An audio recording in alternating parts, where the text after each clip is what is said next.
Om Swastiastu. Hai sahabat Rumah Belajar, ketemu lagi bersama saya Kak Ari dalam video pembelajaran biologi. Adik-adik pernah mengalami jerawat kan? Tahu nggak sih apa yang menyebabkan jerawat? Ya, betul sekali. Jerawat salah satunya bisa disebabkan karena infeksi bakteri. Jadi dalam video pembelajaran kita kali ini, kita akan mempelajari ciri-ciri bakteri, struktur bakteri, dan peran bakteri bagi kehidupan. Yuk kita bahas satu persatu. Apa sih ciri-ciri bakteri? Yang pertama, prokariotik, artinya selnya tidak memiliki membran inti. Bisa dilihat beda sel prokariotik dengan sel eukariotik. Yang kedua, uniseluler. Tubuhnya tersusun dari satu sel. Yang ketiga, ukurannya sangat kecil. Berkisar 0,5 sampai 5 mikrometer. Karena ukurannya yang sangat kecil, bakteri hanya bisa diamati dengan menggunakan mikroskop. Yang keempat, bentuk selnya bervariasi. Ada yang berbentuk batang atau basil, ada yang berbentuk kokus atau bola, dan ada yang berbentuk spirilum atau spiral. Yang kelima, umumnya bakteri tidak berkloroplas sehingga bersifat heterotrof, kecuali bakterioklorofil dan bakteriopurpurin. Dan yang keenam, hidupnya kosmopolit, artinya bakteri mampu hidup di berbagai habitat, di tanah, di air, di udara, dan di tubuh organisme.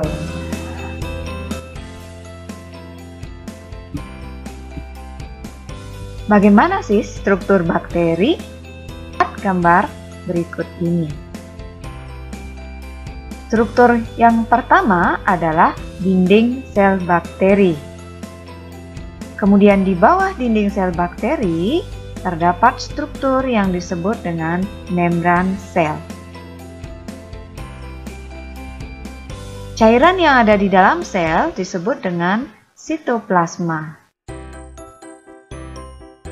Di dalam sitoplasma terdapat ribosom, DNA, plasmid, dan struktur yang berupa rambut halus disebut dengan pili. Struktur yang berupa rambut yang ukurannya lebih panjang dari pili disebut dengan flagel, dan yang paling luar adalah kapsul. Kita akan bahas apa fungsi dari masing-masing struktur sel bakteri. Dinding sel bakteri tersusun dari senyawa peptidoglikan sehingga bersifat keras dan kaku, berfungsi sebagai pelindung dan mempertahankan bentuk sel. Membran sel atau membran plasma tersusun dari lipid dan protein, berfungsi mengendalikan transport zat menuju ke dalam dan keluar sel. Sitoplasma merupakan tempat terjadinya reaksi metabolisme pada bakteri. Ribosom berperanan dalam sintesis protein. Ribosom sel prokariotik ukurannya lebih kecil daripada sel eukariotik. DNA kromosom fungsinya mengendalikan sintesis protein bakteri. Plasmid bakteri dalam rekayasa genetika berperan sebagai vektor yang membawa gen asing yang ingin disisipkan pada bakteri. Pili berfungsi membantu pelekatan pada substrat. Pili seks berfungsi penyalur materi genetik pada saat konjugasi. Flagel berfungsi sebagai alat gerak, tetapi tidak semua bakteri mempunyai flagel. Dan struktur yang terakhir adalah kapsul. Berfungsi untuk proteksi dan menunjukkan virulensi suatu bakteri. Tapi tidak semua bakteri memiliki kapsul. Sahabat belajar, tadi sudah mempelajari ciri-ciri bakteri, struktur bakteri. Nah, apa sih peranan bakteri bagi kehidupan? Adik-adik pernah makan nata de coco? Bakteri apa sih yang berperanan dalam pembuatan nata de coco? A. Acetobacter pseudomonas atau B. Lactobacillus bulgaricus. Ya, yang berperanan dalam pembuatan nata de coco adalah bakteri Acetobacter pseudomonas. Lalu dalam tubuh kita ada bakteri enggak? Tentu saja ada. Salah satunya adalah bakteri Escherichia coli yang merupakan flora normal usus besar yang berperanan dalam pembusukan sisa-sisa hasil pencernaan dan menghasilkan vitamin K. Kalau dalam dunia pertanian, ada nggak bakteri yang mampu menyuburkan tanah? Pasti ada dong. Namanya bakteri Rhizobium leguminosarum yang bersimbiosis dengan akar tanaman kacang-kacangan yang mampu memfiksasi nitrogen dari udara bebas sehingga dapat menyuburkan tanah.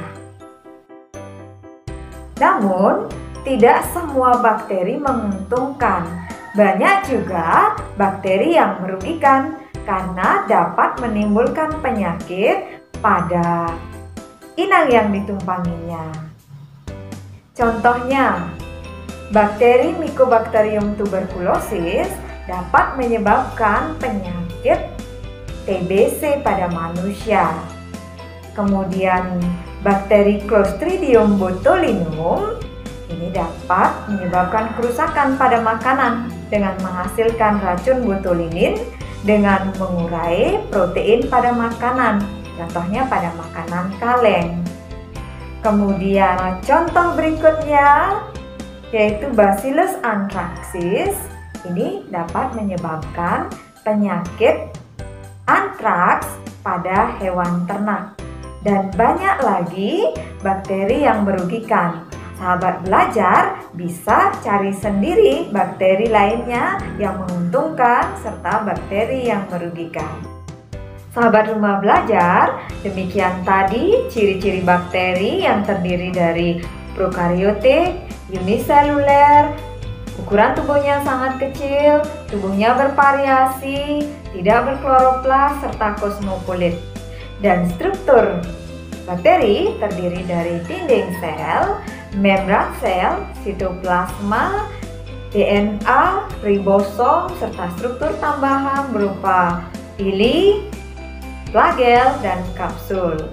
Serta bakteri ada yang menguntungkan dan ada pula yang merugikan bagi kehidupan. Nah, sahabat rumah belajar, demikian video kali ini. Semoga memberikan manfaat bagi sahabat semua. Sampai jumpa. Salam rumah belajar. Om Santi Santi.